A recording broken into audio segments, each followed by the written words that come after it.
Dawn breaks over Frankfurt. The autumn mist clings to a building that curves like a question mark against the sky. 7 stories of pale travertine. 6 wings radiating outward, like the spokes of a wheel no one asked to turn. 2,000 windows catching the first light. And if you stand in the entrance hall today, beneath the bronze ceiling and the marble stairs, you might notice something strange. The building feels too quiet, too clean, too much like a temple for something that never deserved worship.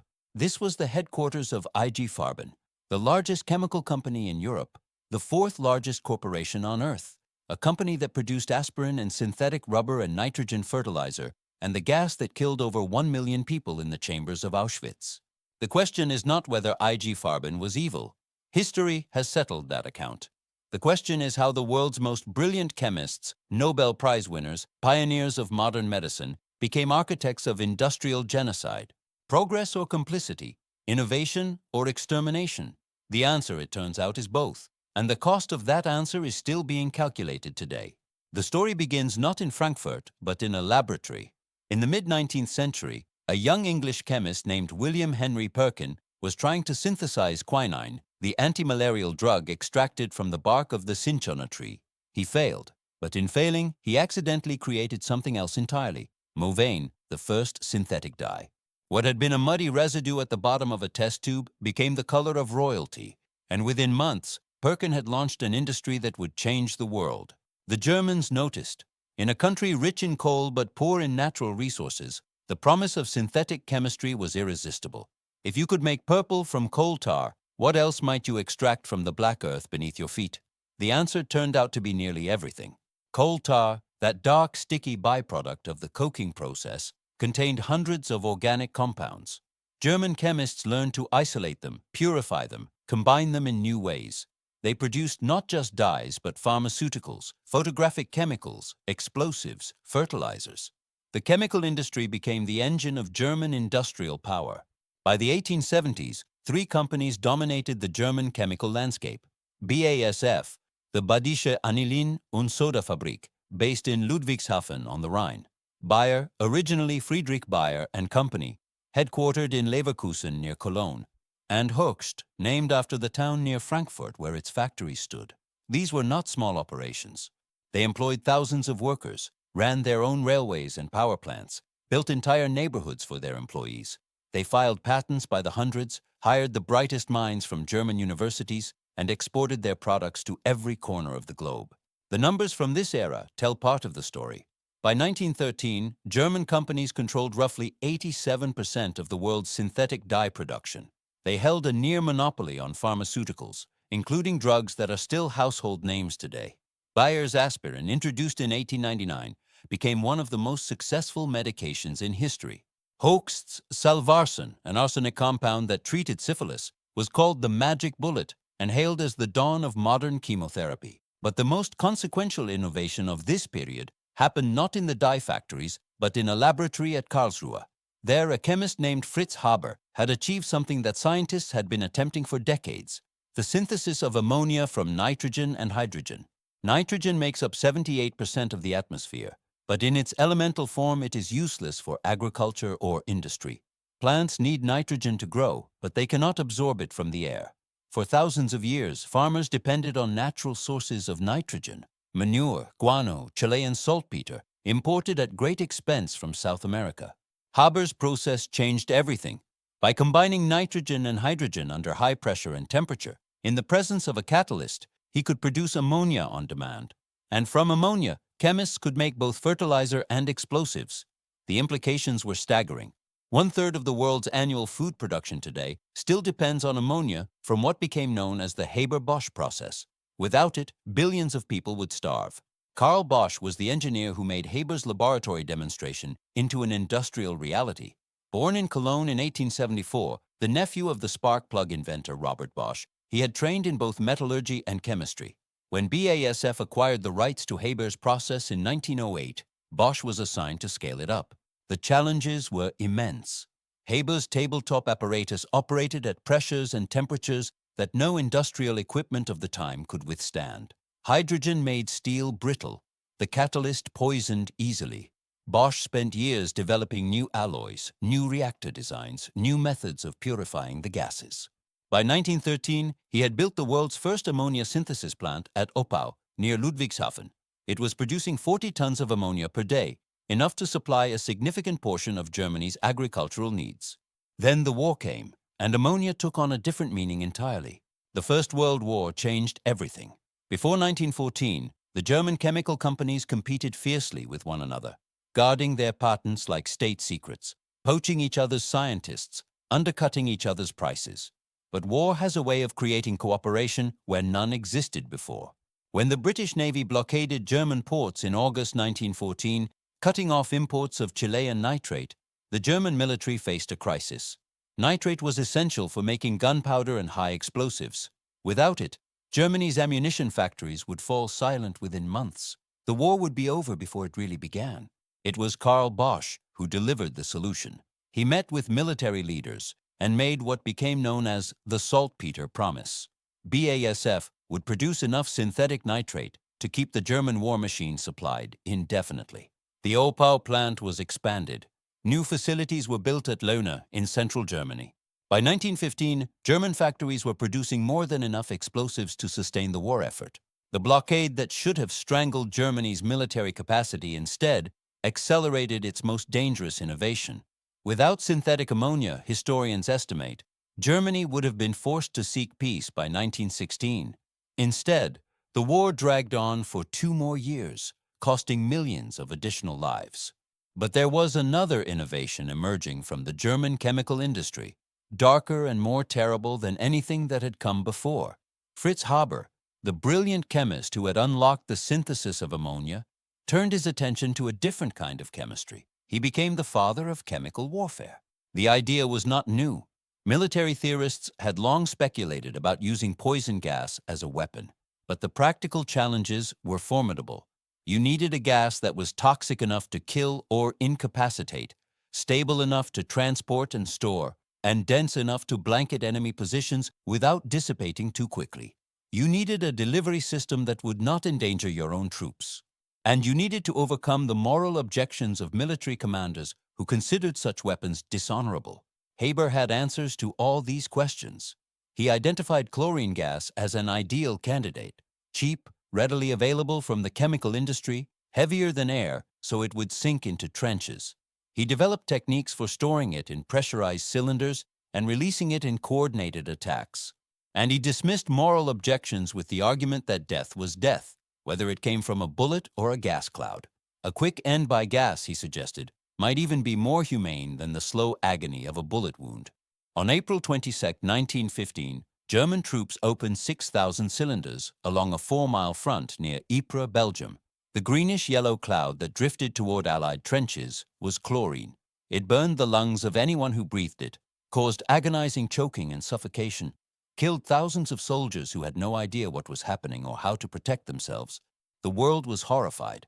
Chemical weapons had been prohibited by the Hague Conventions, which Germany had signed.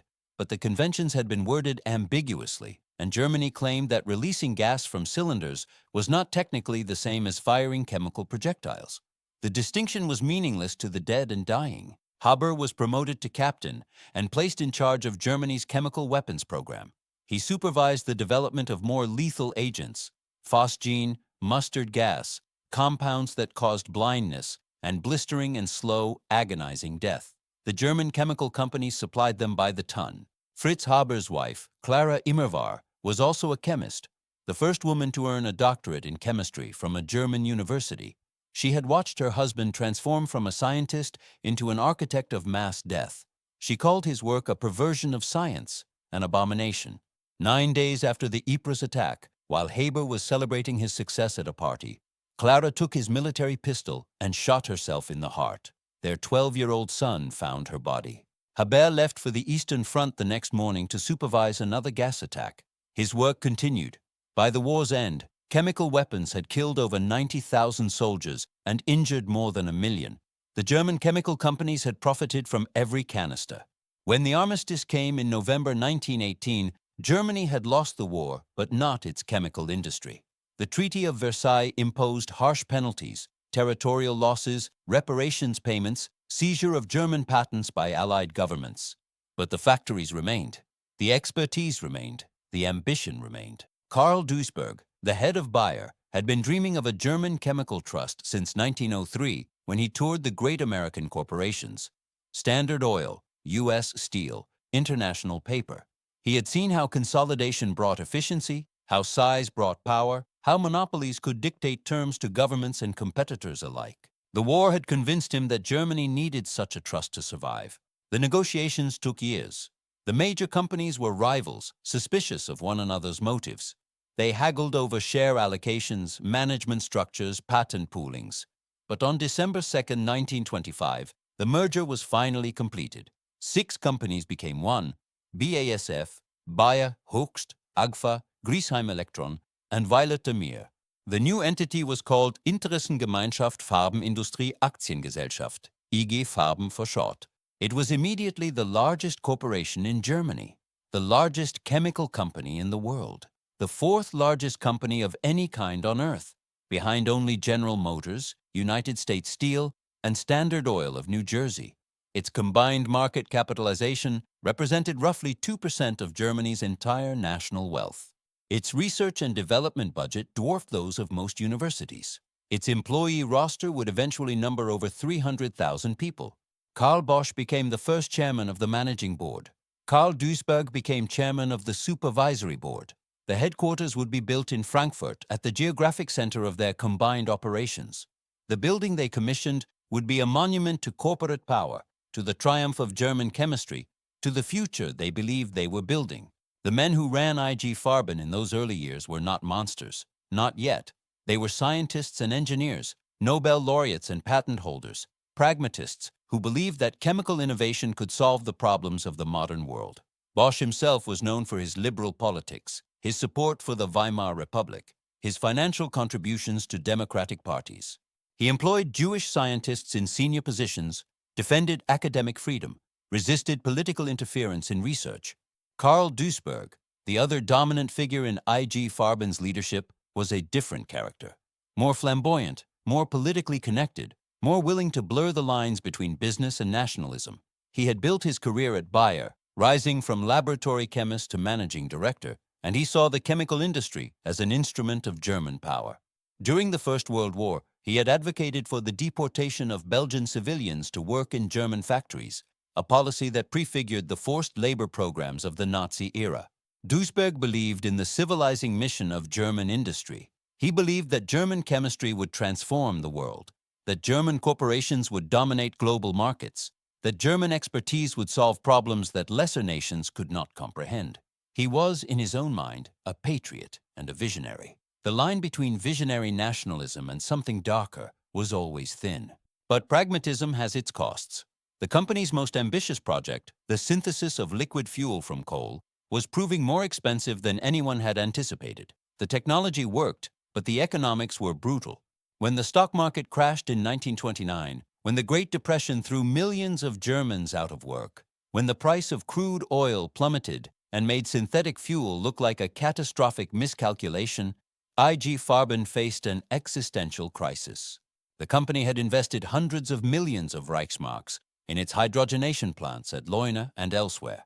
It had borrowed heavily to finance the expansion. It had promised shareholders returns that now seemed impossible to deliver. Some members of the board wanted to shut down the synthetic fuel program entirely, to cut losses and refocus on proven products. Bosch refused. He believed in the technology. He believed that Germany's future depended on energy independence. He was not wrong about the strategic importance of synthetic fuel. He was catastrophically wrong about who would provide the political will to make it viable. The IG Farben building was completed in 1931. Hans Pulzig, one of Germany's most celebrated architects, had designed it in the new objectivity style: clean lines, minimal ornamentation, a monument to rational efficiency. The structure curved gently across the landscape, 250 meters from end to end. 6 wings radiated from the central corridor like the fingers of an open hand. The facade was clad in pale travertine, the same stone used in Roman temples. It took only 24 months to construct, using innovative techniques and round-the-clock labor. The numbers associated with the building were staggering: 280,000 cubic meters of enclosed space, 4,600 tons of steel framework, 2,000 windows arranged in continuous horizontal bands, 9 floors served by paternoster elevators, the chain-linked cars rising and falling in an endless loop, pneumatic tubes that could transmit documents from any office to any other in minutes, a casino building in the rear for executive dining, 14 hectares of landscaped parkland, including a reflecting pool with a bronze sculpture of a water nymph. It was the largest office building in Europe. It would remain so until the 1950s. The cost was 24 million Reichsmarks, roughly equivalent to 90 million euros today. IG Farben could afford it.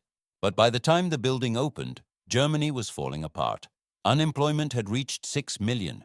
The Weimar Republic was collapsing under the weight of economic catastrophe and political extremism. Street battles between communists and fascists were becoming routine. And a former corporal from Austria, who had survived a British gas attack in the trenches, was promising to restore German greatness through any means necessary. Adolf Hitler understood something that the industrialists of IG Farben had not fully grasped. Ideology and economics were not separate domains.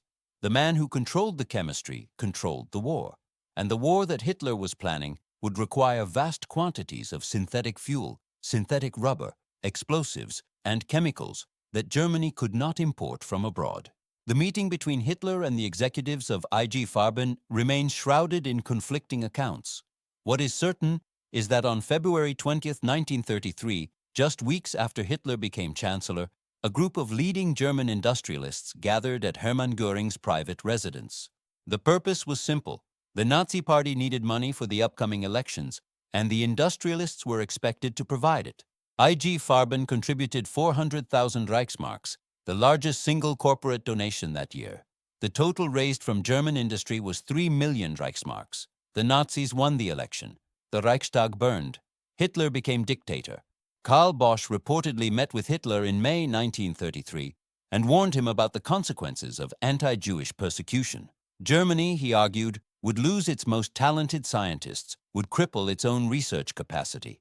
Physics and chemistry were international disciplines. Germany could not afford to isolate itself from the global scientific community. Hitler, according to one account, responded by ending the meeting abruptly. The Privy Councillor wishes to leave. It was not a question.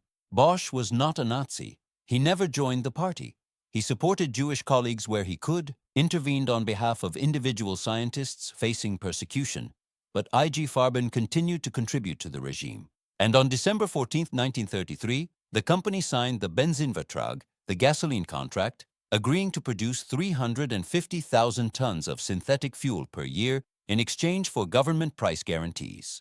The pact was not merely commercial, it was the foundation of Nazi rearmament. Without IG Farben's synthetic fuel, Germany could not have built its air force. The Luftwaffe ran on high-octane aviation gasoline that could not be refined from the crude oil available to Germany. Only the hydrogenation plants at Leuna and elsewhere could produce it in sufficient quantity. Without IG Farben's synthetic rubber, Germany could not have equipped its army. Natural rubber came from plantations in Southeast Asia, controlled by the British and Dutch.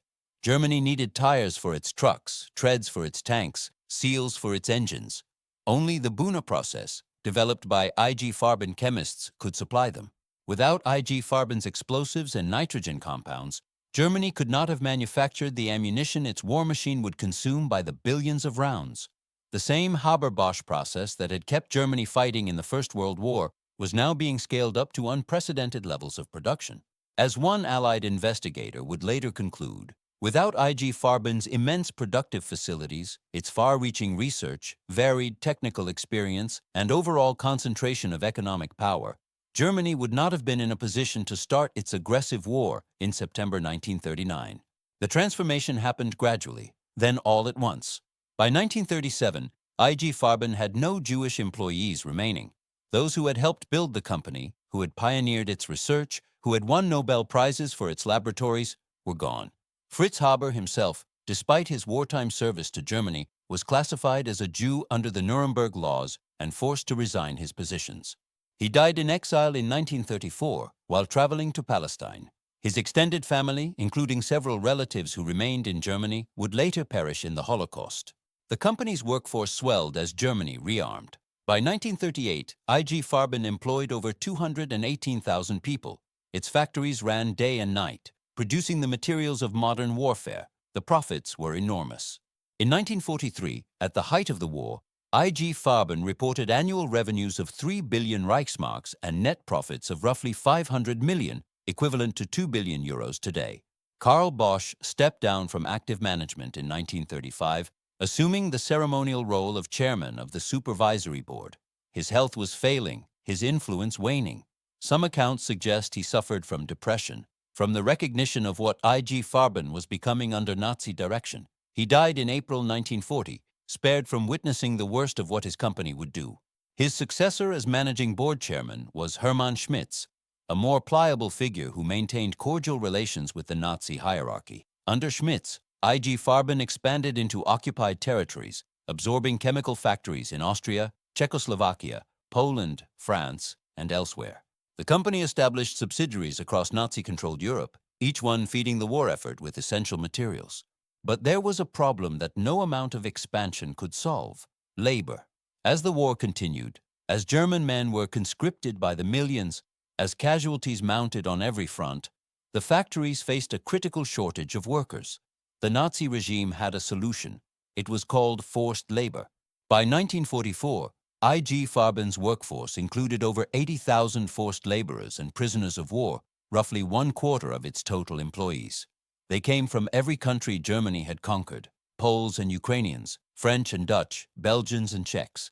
They worked in camps adjacent to IG Farben factories, under conditions that varied from harsh to lethal depending on their classification. The worst conditions were reserved for Jews, and the worst of the worst was a place called Auschwitz. In December 1940, company executives began scouting locations for a new synthetic rubber plant. They needed access to coal, water, and rail lines. They needed a site beyond the range of Allied bombers. And they needed cheap labor, lots of it. The site they chose was a flat stretch of land in occupied Poland, near the confluence of 3 rivers. The town was called Oświęcim in Polish. The Germans called it Auschwitz. A concentration camp had been established there in May 1940, initially to hold Polish political prisoners. The SS was expanding it into something larger, though even they did not yet know how large it would become. The decision to build at Auschwitz was not made in ignorance. IG Farben's Site Selection Committee explicitly noted the availability of concentration camp labor as an advantage. The company's representative, Otto Ambros, a Buna expert and member of the managing board, wrote enthusiastically to his colleagues that their new friendship with the SS was very fruitful. The negotiations with the camp commandant had been straightforward. The deal was struck. The economics were simple. The SS charged IG Farben 3 Reichsmarks per day for unskilled workers, 4 Reichsmarks per day for skilled workers, 1.5 Reichsmarks for children. The company provided no wages to the prisoners themselves, no medical care beyond what was necessary to keep them working, no food beyond the minimum required to sustain life. When workers became too weak to continue, when they collapsed from exhaustion or illness or injury, they were sent to the gas chambers at nearby Birkenau and replaced with fresh arrivals. The supply of labor was effectively infinite. Trains arrived at Auschwitz regularly, carrying Jews from every corner of Europe. The SS conducted selections on the platform. Those deemed fit for labor were sent to the camp. Those deemed unfit went directly to the gas chambers. Among those selected for labor, many ended up at the IG Farben construction site, building the factory that would never produce a single ounce of synthetic rubber. The Buna Werke factory at Auschwitz III Monowitz was the largest construction project in the Third Reich. 700 million Reichsmarks invested, the equivalent of 3 billion euros today. 8 square kilometers of giant buildings, railways, pipelines, storage tanks. Designed to produce synthetic rubber and fuel using slave labor drawn from an endless supply of human beings deemed expendable by the Nazi state. The construction began in the spring of 1941. The first prisoners arrived from the main Auschwitz camp, marching 6 kilometers each way to and from the worksite. The march alone killed some of them, especially in winter. Those who survived the march faced 12-hour shifts of brutal physical labor, excavating foundations, hauling materials, pouring concrete. The SS guards and IG Farben supervisors drove them relentlessly. Those who slowed down were beaten. Those who could not keep up were sent to the gas chambers. In October 1942, the SS established a separate camp adjacent to the factory site. This was Auschwitz III Monowitz, also known as Buna. It was the first concentration camp built and operated specifically for a private corporation. The prisoners no longer had to march to the worksite. They lived in its shadow, in barracks surrounded by electrified wire, watched over by SS guards who answered to both the camp administration and the IG Farben management. The life expectancy of a Jewish worker at Bunawerke was 3 to 4 months. For those assigned to the outlying coal mines, it was 1 month. These are not estimates. They are documented facts, established at trial, admitted by witnesses, confirmed by the meticulous records that both the SS and IG Farben maintained. The causes of death were varied and cumulative: exhaustion, malnutrition, disease, beatings, accidents, exposure to toxic chemicals. But the outcome was consistent. Workers were consumed like raw materials, processed through the factory system until nothing remained. And when they died, or when they became too weak to work, they were replaced. The trains kept arriving. The selections continued. The supply never ran out. Over 30,000 prisoners passed through the Monowitz camp between 1942 and 1945. More than 25,000 died there, on the construction site, in the barracks, or in the gas chambers when they were no longer useful. Some estimates place the total even higher.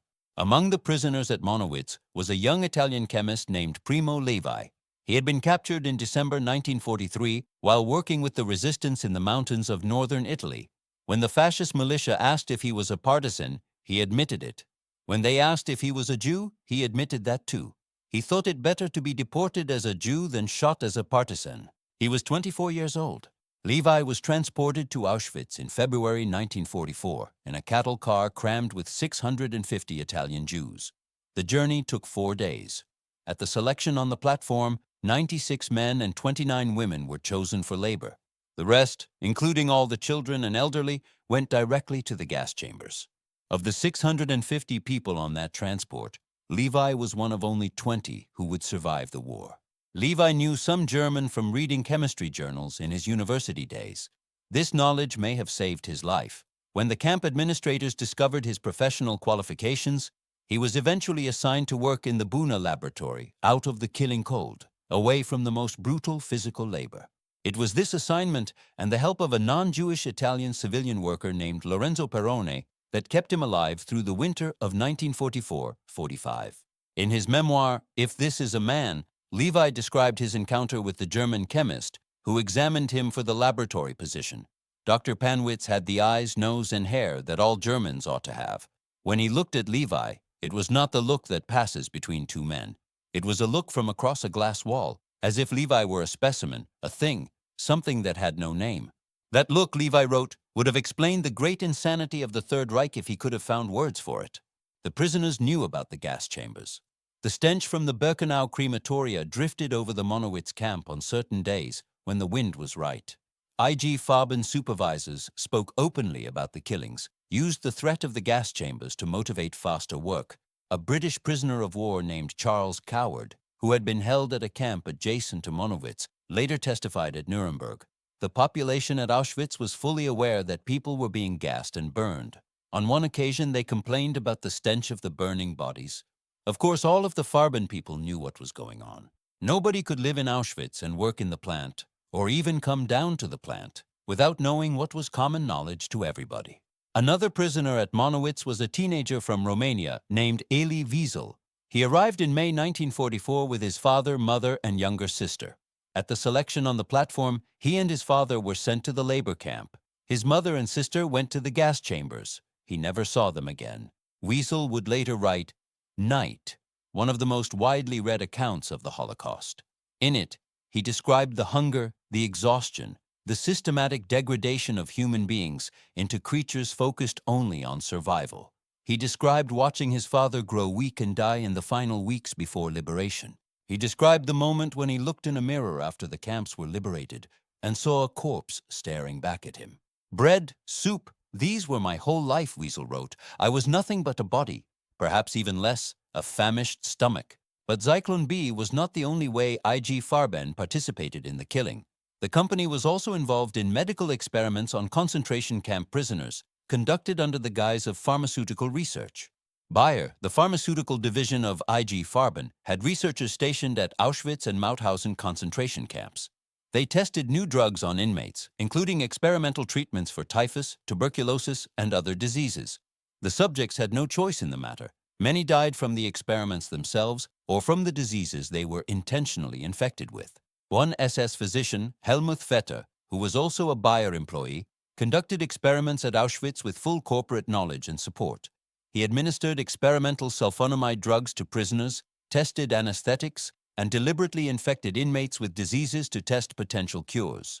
His reports were sent back to Bayer headquarters, where they were filed alongside routine production data. After the war, Vetter was tried and executed for his crimes. But the corporate executives who authorized and funded his research faced no consequences for this particular horror. The medical experiments, like so much else, disappeared into the fog of bureaucratic deniability. The full scope of these experiments may never be known. Records were destroyed in the final days of the war. Witnesses were killed, and those who knew what happened had every incentive to remain silent. What survives is fragmentary but damning. Correspondence between camp doctors and corporate officials, requisitions for experimental subjects, reports on the outcomes of drug trials conducted on unwilling human beings. The gas that killed over 1 million people at Auschwitz bore the trade name Zyklon B. It was a cyanide-based pesticide, originally developed to fumigate ships and warehouses, to delouse clothing, to kill insects in grain stores. The pellets released hydrogen cyanide when exposed to air, a compound that interfered with cellular respiration and caused death within minutes at high concentrations. Zyklon B was manufactured by Degesch, the German company for pest control. IG Farben owned 42.5% of Degesch. 3 members of Degesch's 11-person executive board, including its chairman Wilhelm Rudolf Mann, were directors of IG Farben. The story of Zyklon B begins in the 1920s, in the laboratories of Fritz Haber's Kaiser Wilhelm Institute. Haber, despite his role in developing chemical weapons during the First World War, had turned his attention to more benign applications of poison gas after the armistice. One project was the development of an effective pesticide based on hydrogen cyanide. The challenge was making the gas safe to handle.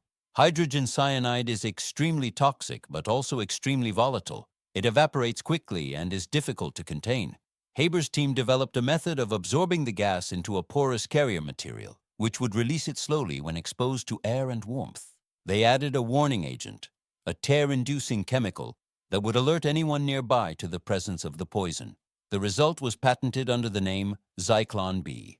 Before the war, most Zyklon B was sold overseas, particularly to the United States, where the Public Health Service used it to fumigate freight trains and the clothing of immigrants at the Mexican border. During the war, sales shifted dramatically. The Wehrmacht became the primary customer, using the pesticide to delouse military facilities and prevent typhus outbreaks. But there was another customer, one whose orders increased dramatically after 1942. In September 1941, the SS conducted an experiment at Auschwitz. 600 Soviet prisoners of war and 250 sick inmates were herded into a sealed room in the basement of Block 11. Zyklon B pellets were introduced through openings in the ceiling. The victims died in agony, clawing at the walls, climbing over one another to reach the last pockets of air. The experiment was deemed a success. Mass gassing with Zyklon B became the primary method of murder at Auschwitz. The gas chambers evolved from makeshift facilities in converted farmhouses to purpose-built industrial killing centers at Birkenau. By 1943, 4 large gas chambers were operating continuously, each capable of killing 2,000 people at a time. The company supplied the gas without the warning odor that commercial Zyklon B contained. The absence of the warning agent was not an oversight. The SS had requested it. The victims would not know what was happening until it was too late. Did the directors of IG Farben know what their subsidiary's product was being used for? The question was debated at Nuremberg and has been debated ever since. What is certain is that sales of Zyklon B to the SS increased dramatically during the years of mass extermination, from 84 tons in 1942 to 189 tons in 1943. What is certain is that the profits flowed back to IG Farben shareholders. What is certain is that nobody asked questions that might have required uncomfortable answers. The historians Peter Hayes and Diarmuid Jeffries, who have studied IG Farben's records extensively, suggests that senior executives almost certainly knew or chose not to know what was happening. The evidence is circumstantial but overwhelming. The volume of orders, the removal of the warning agent, the close cooperation between IG Farben managers and SS officials at Auschwitz, the stench of burning bodies that drifted over the camp on certain days. But knowledge was not the same as legal culpability, as the Nuremberg tribunal would later demonstrate. The war ended in stages. First, the Allied bombing, which targeted IG Farben's synthetic fuel plants with increasing precision. American strategists had identified the hydrogenation facilities as critical to German military capacity. Destroy the synthetic fuel, they reasoned, and you ground the Luftwaffe, immobilize the panzers, strangle the war machine at its source. The bombing campaign began in earnest in May 1944. The Leuna plant, IG Farben's largest synthetic fuel facility, was hit repeatedly. By the end of the year, production had collapsed. Germany's fuel supplies, once sufficient to sustain offensive operations across Europe, dwindled to a fraction of military needs. Tanks ran out of gas. Planes were grounded. The collapse came quickly after that. Then the ground offensive, which pushed German forces back from every front. The Soviets advanced from the east, the Americans and British from the west. Germany contracted like a fist closing. In January 1945, the SS began evacuating the Auschwitz complex. The Red Army was approaching from the east, only kilometers away. On January 18th, guards marched some 60,000 prisoners out of the camps, forcing them westward in columns through the snow. Thousands died on these death marches, shot for falling behind or simply collapsing from exhaustion. Primo Levi was not among them. He had contracted scarlet fever and was lying in the camp infirmary, too sick to walk. The SS left him and 800 other invalids behind, assuming they would die before the Soviets arrived. They were wrong. On January 27, 1945, soldiers of the Red Army entered the Auschwitz camp complex. They found piles of corpses, warehouses full of human hair, and the survivors who had managed to cling to life in the final days of abandonment. The date, January 27th, is now commemorated as International Holocaust Remembrance Day. Levi would spend 9 months making his way back to his home in Turin, a journey he later chronicled in The Truce. He would become one of the most important writers of the 20th century, bearing witness to what he had seen until his death in 1987. The IG Farben factory at Monowitz never produced a single ounce of synthetic rubber. 700 million Reichsmarks invested, tens of thousands of lives consumed, and the plant was still incomplete when the Soviets arrived. The machinery was eventually shipped to Siberia, where Soviet engineers attempted to reassemble it. The buildings remained, repurposed by the post-war Polish government into a functioning chemical plant that operates to this day. Of the 30,000 prisoners who had passed through Monowitz, only a fraction survived to see liberation. In Frankfurt, the IG Farben headquarters survived the war virtually intact. The surrounding city was devastated by Allied bombing, but the corporate headquarters escaped with only minor damage. Some accounts suggest that General Eisenhower ordered the building spared, intending to use it as his headquarters after the German surrender.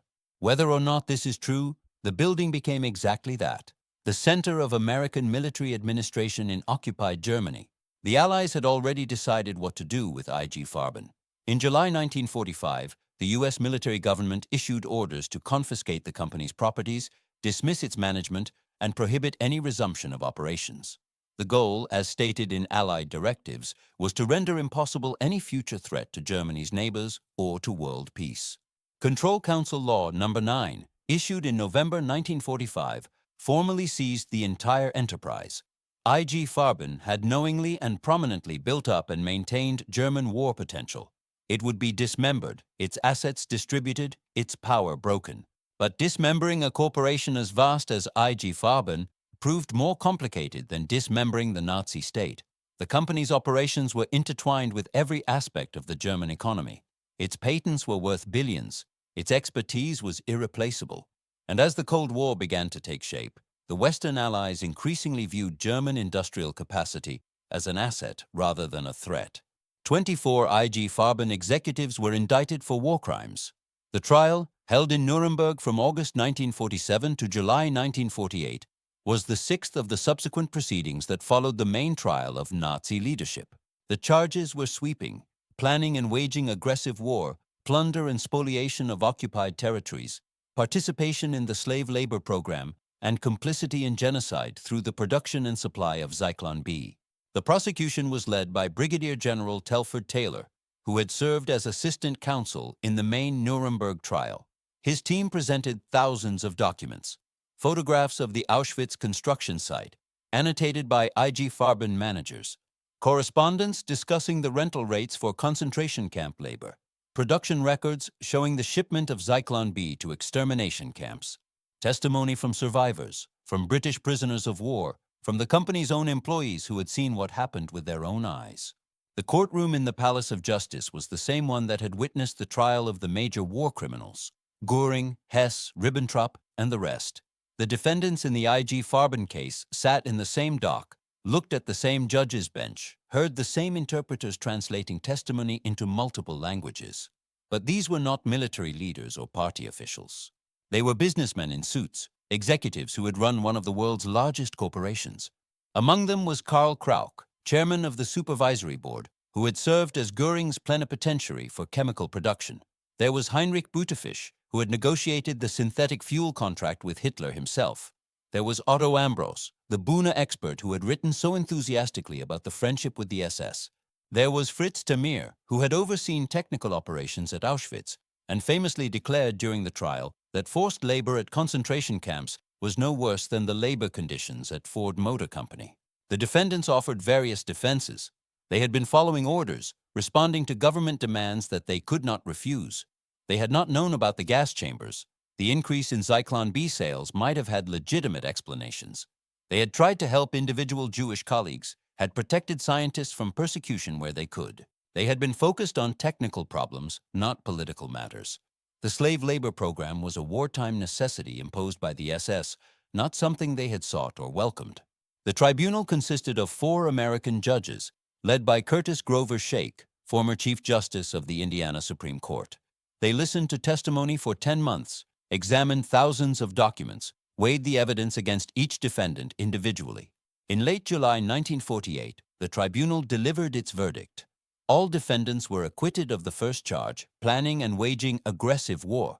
The tribunal ruled that the prosecution had not proven that IG Farben executives had participated in the planning of Nazi aggression, even though the company had profited enormously from it. 10 defendants were acquitted entirely. 13 were found guilty on 1 or more of the remaining charges. The sentences ranged from 18 months to 8 years, with time already served counted against them. No one was convicted of supplying Zyklon B for mass murder.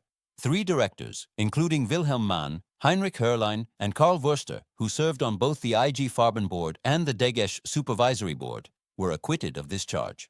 The tribunal ruled that the prosecution had not shown that the defendants had any persuasive influence on the management policies of Degesch or any significant knowledge as to the uses to which its production was being put.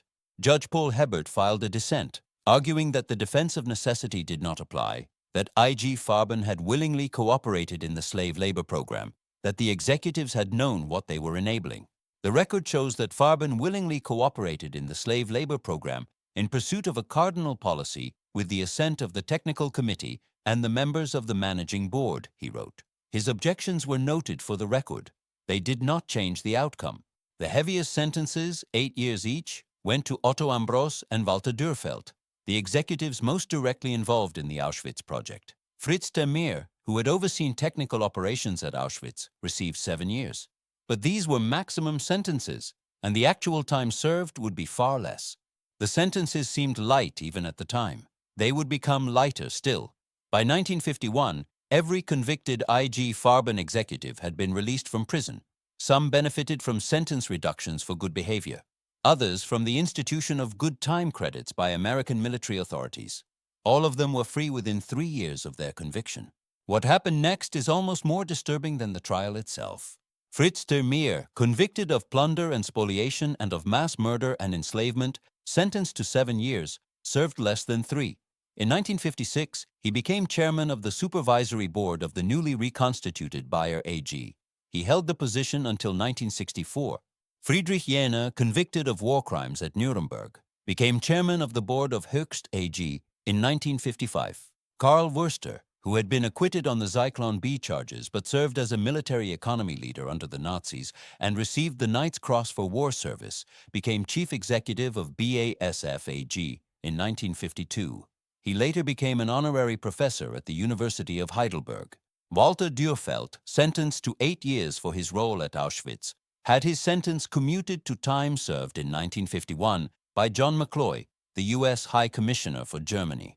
He subsequently joined the management or supervisory boards of several German chemical companies. The pattern repeated across the successor companies. Former IG Farben executives, some convicted war criminals, others merely complicit, returned to positions of power and influence in the post-war German economy. The companies they led became pillars of the West German Wirtschaftswunder, the economic miracle that transformed the defeated nation into Europe's industrial powerhouse. The reasons for this continuity were complex. West Germany desperately needed industrial leadership to rebuild its shattered economy. The Cold War created pressure to rehabilitate former Nazis as bulwarks against communism. American occupation authorities, initially committed to denazification, gradually softened their stance as geopolitical realities shifted. And the German public, exhausted by war and preoccupied with survival, had little appetite for sustained confrontation with the recent past. The successor companies benefited enormously from this atmosphere of deliberate forgetting. They retained IG Farben's patents, its facilities, its expertise, its customer relationships.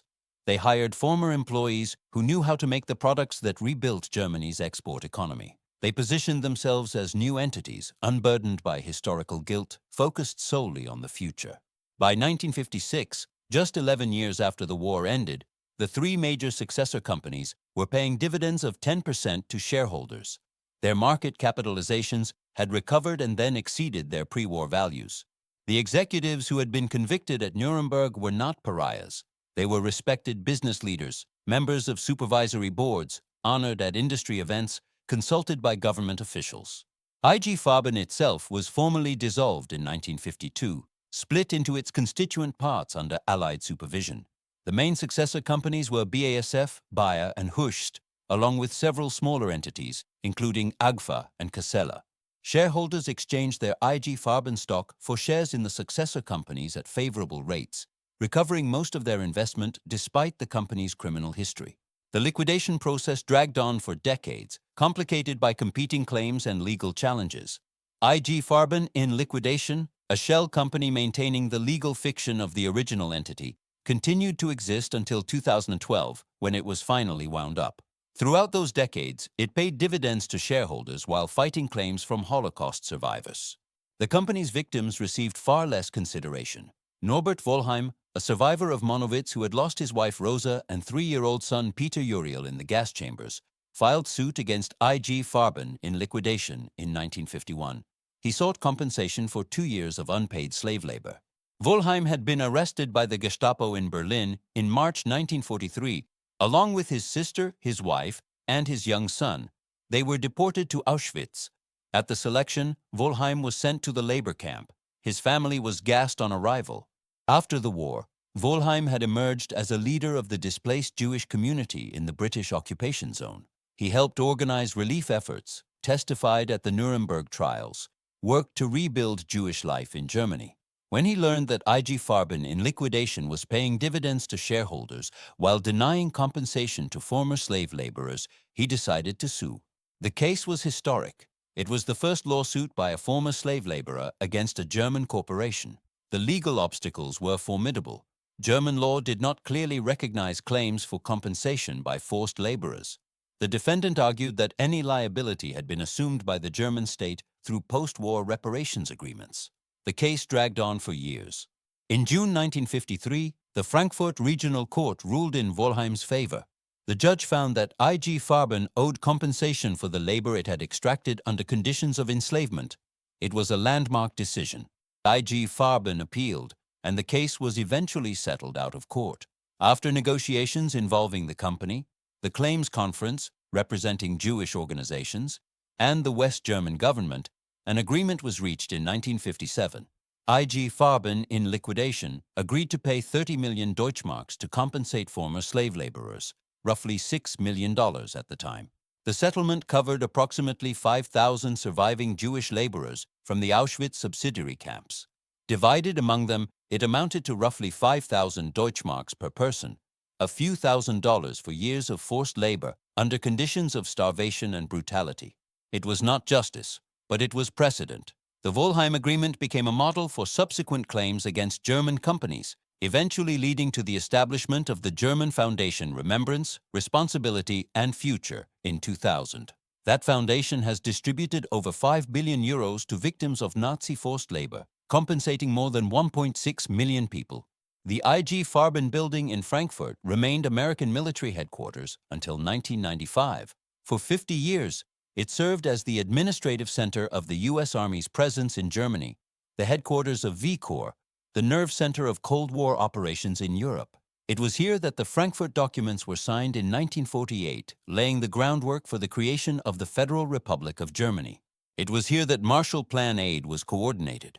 It was here that the CIA maintained its German station throughout the Cold War. The brass who worked there called it the Pentagon of Europe.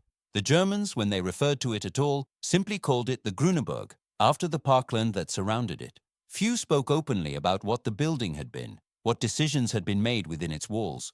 When German reunification made the American military presence less necessary, the building was returned to German control. There was debate about what to do with it. Some suggested it should house the European Central Bank. The British, competing to secure the bank for London, objected that the building had been tainted by its Nazi associations. The bank went elsewhere. In the end, the state of Hesse purchased the building for the University of Frankfurt. The renovation cost 50 million Deutschmarks. The building was renamed the Pölzig Building after its architect Hans Pölzig, who had died in 1936 and never saw what his creation became. It reopened in October 2001, housing departments of philosophy, history, theology, and modern languages. At the dedication ceremony, a plaque was unveiled at the entrance. This building was designed by the architect Hans Pölzig and erected in the years 1928 to 1931 as the headquarters of IG Farben Industries. Between 1933 and 1945, as one of the largest chemical concerns in the world, the company put its scientific knowledge and production technologies increasingly into the service of the war preparations and warfare of the National Socialist terror regime. From 1942 to 1945, the company operated its own concentration camp in Auschwitz III Monowitz, where countless prisoners of the Auschwitz concentration camp were worked to death. In the facilities of IG Farben and of its subsidiary company, DEADLIEST, the poison gas Zyklon B was produced, which was used for the mass murder of well over 1 million people, mainly Jews. Students walk past it every day on their way to class. In 2004, the university established the Norbert Wollheim Memorial on the grounds. It consists of a permanent exhibition documenting the history of the Buna Monowitz camp and the fates of its prisoners. Individual plaques bear the names and photographs of victims. The memorial website, maintained by the Fritz Bauer Institute, provides detailed historical documentation in both German and English. In 2015, after more than a decade of advocacy by survivors groups and the Claims Conference, the plaza in front of the building was renamed Norbert Wollheim Platz. The man who had sued IG Farben, who had helped establish the legal precedent for corporate accountability, who had lost his wife and son at Auschwitz, did not live to see the honor. Norbert Wollheim died in New York in 1998, 43 years after his liberation, 37 years after he emigrated from Germany. What remains of IG Farben today? The successor companies are among the largest in the world. BASF is the biggest chemical producer on the planet, with operations in more than 80 countries and annual revenues exceeding 60 billion euros. Bayer, having acquired Monsanto in 2018, is one of the largest agricultural and pharmaceutical companies, though that acquisition has brought its own legal and financial challenges. Hoechst merged with Rhône-Poulenc in 1999 to form Aventis, which itself merged with Sanofi in 2004 to create one of the world's largest pharmaceutical companies. The products that emerged from IG Farben research are everywhere: aspirin, magnetic tape, synthetic rubber, polystyrene, polyurethane, countless other materials that define modern life. The Haber-Bosch process still produces the ammonia that fertilizes crops feeding billions of people. The chemical and pharmaceutical industries that trace their lineage to IG Farben employ millions of workers and generate trillions of dollars in economic activity. These companies have spent decades reckoning with their history, or avoiding that reckoning, depending on whom you ask. BASF has a corporate history department that maintains archives and sponsors research into the IG Farben era. Bayer has established memorials and educational programs, including support for the Fritz Bauer Institute. Both companies contributed to the foundation that compensated forced laborers. But acknowledgement came slowly. For decades after the war, the successor companies maintained a wall of silence. Critical shareholders who raised the issue at annual meetings were ejected by security, sometimes physically. Executives insisted they bore no legal responsibility for IG Farben's crimes, since the original company had been dissolved and the successors were technically new entities. It was pressure from American courts, class action lawsuits filed in the 1990s, the threat of damage to international reputations and sales that finally forced a broader accounting. The German Economy Foundation initiative, established in 2000 with contributions from German industry and the federal government, eventually distributed over 5 billion euros to victims of Nazi forced labor. It was not enough. It was never enough. But it was something. The moral questions remain unresolved. How do you weigh scientific innovation against industrial murder? How do you calculate the debt owed to the dead by those who profited from their destruction?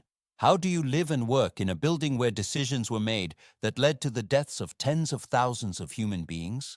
These are not rhetorical questions.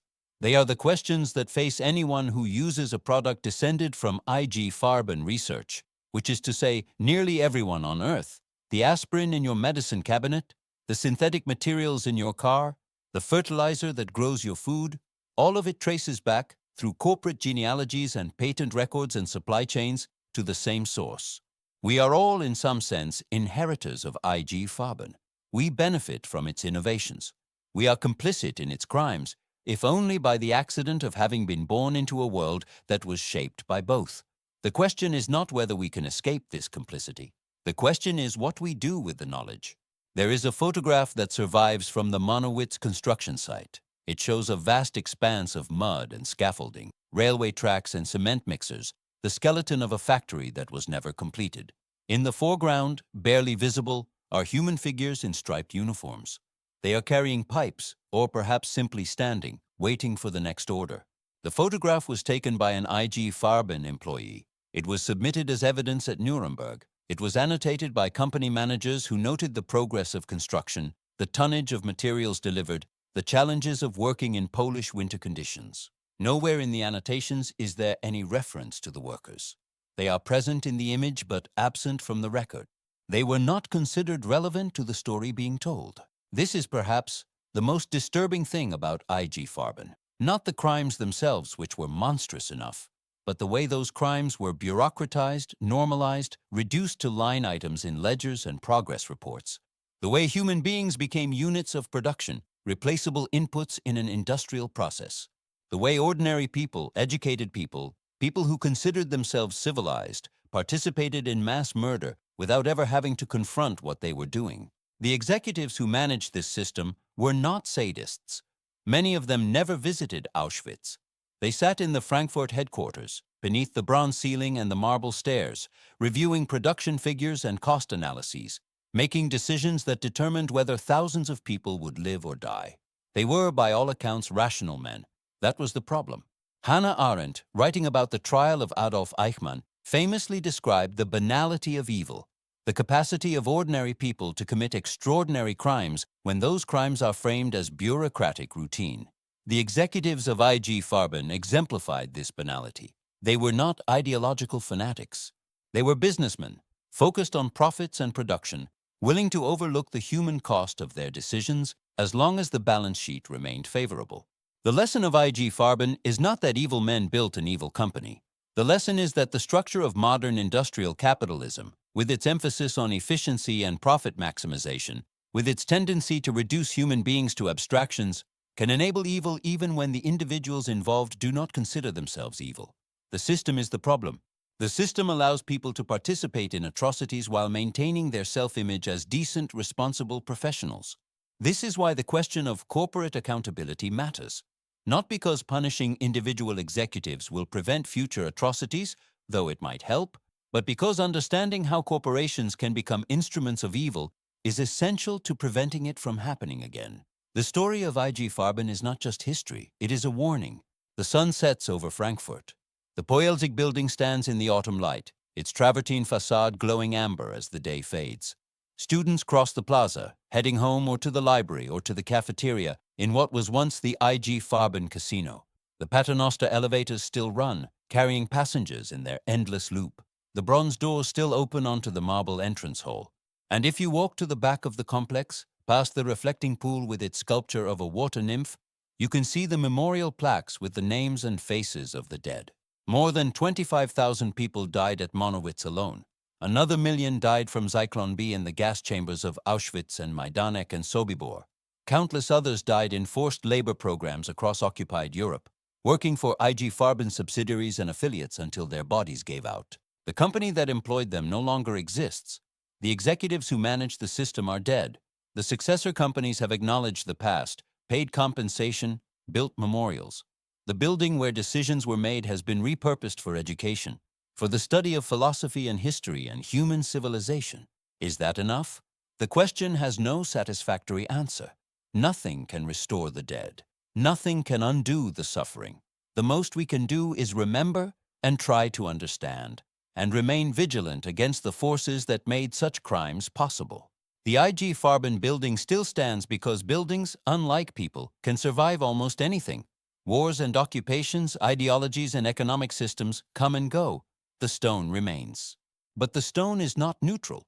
It carries the memory of what happened within its walls, whether we acknowledge that memory or not.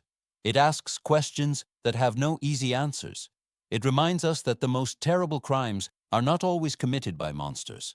Sometimes they are committed by engineers and chemists and accountants, by rational men making rational decisions in pursuit of rational goals. Progress and complicity, innovation and extermination. The two are not opposites, they are sometimes the same thing. That is the hidden secret of Germany's deadliest factory. It is a secret that was never really hidden at all. It was right there, in the records and the testimonies and the physical evidence, waiting for someone to look. The question is not what happened. The question is what we do with the knowledge. Primo Levi, who survived Auschwitz, who bore witness for 4 decades, who struggled with depression until the end of his life, wrote in The Drowned and the Saved, "It happened, therefore it can happen again." This is the core of what we have to say. It can happen again. That is the warning. That is the lesson. That is what the IG Farben building, with its clean lines and rational design, its monument to corporate efficiency, reminds us every day. The tools of industrial civilization can be turned to any purpose. The same chemistry that heals can kill. The same organizational capacity that builds factories can build death camps. The same rational decision-making that optimizes production can optimize destruction. The choice of how to use these tools is not inherent in the tools themselves. It is a choice that human beings make, individually and collectively, every day. The executives of IG Farben made their choices. They chose profit over principle. They chose efficiency over ethics. They chose to look away when looking directly would have been too uncomfortable. They were not unique in these choices. They were, in many ways, typical. That is what makes their story so terrifying. We would like to believe that we would have chosen differently, that faced with the same pressures, the same incentives, the same institutional logic, we would have found the courage to resist. But the historical record offers little comfort. Most people, in most situations, go along. They follow orders. They do their jobs. They tell themselves that someone else is responsible, that they are just small cogs in a large machine, that their individual choices do not really matter.